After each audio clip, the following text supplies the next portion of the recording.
In 2190, the space station Pangaea refuels ships bound for Earth's first space colony. Europa 1. Rotating crews maintain Pangaea in 10-year shifts. 4 American astronauts arrive to begin their term. Captain John Lane, Engineer Jackie Miller, Dr. Richard Vallon, and Lisa Brown. In their first year, the crew interacts amicably, and Lane and Miller begin a romantic relationship.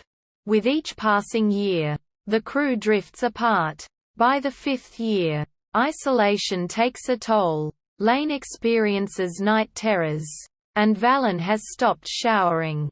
Vallon is forced to deem the crew mentally unfit to continue the mission. As the crew comes to terms with failing their mission, shockwaves from a massive explosion damage Pangaea.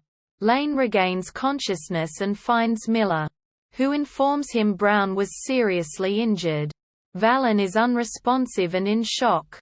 The crew repeatedly tries to contact Earth but, after 62 hours, receives no response. Pangaea eventually locates an asteroid field where Earth once was, implying that the planet was destroyed. Brown succumbs to her injuries. Vallon is convinced the Earth was destroyed. Miller suggests using the escape pod to search for survivors, namely her daughter. But Vallon notes there are not enough supplies to return to Pangaea if Earth is truly gone. Lane suggests traveling to Europa instead, which Vallon despondently rejects. Miller, who refuses to believe her daughter is gone, attempts to board the escape pod herself. The pod malfunctions. Lane saves Miller, but they lose the pod. 3 months pass. Pangaea's life support systems decays to 55%. Vallon is talking to himself regularly, and Miller self-medicates with sedatives. Lane asks Miller to help him devise a survival plan. The two decide to separate Pangaea's 2 stations with a controlled explosion, allowing their oxygen supplies to replenish adequately. Vallon sinks into defeatist nihilism and sees no point to their plan. Lane is abruptly awakened by the ship's alarm to find Vallon floating away from Pangaea untethered. Vallon says he has accepted his fate but panics at the emptiness of space. Lane fails to rescue Vallon. As Miller proposes they consume suicide pills. She sees a space shuttle float by.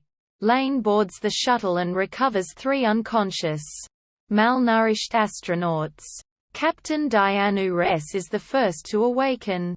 She explains her team comprises French astronauts, Vincent and Thomas.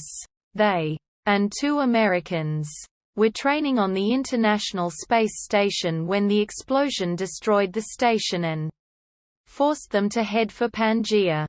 A 3-month trip. The 2 American crew members died, which allowed them to survive on limited supplies.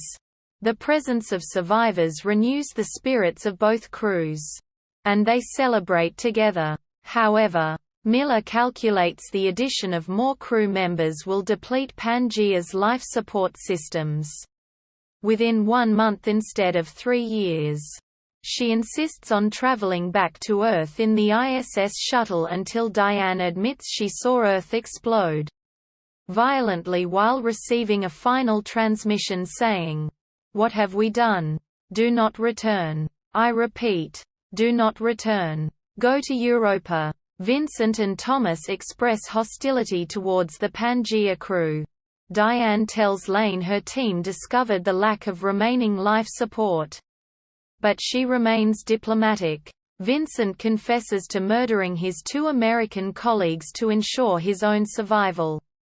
He and Thomas stage a mutiny, kill Diane, then attack Lane and Miller. Lane is stabbed, and the 2 French astronauts escape. Miller chases Thomas into Station 2 and incapacitates him when he hesitates. Vincent and Lane scuffle in Station 1 over the station controls. Vincent overpowers Lane and triggers the explosion, breaking Pangaea into 2 halves.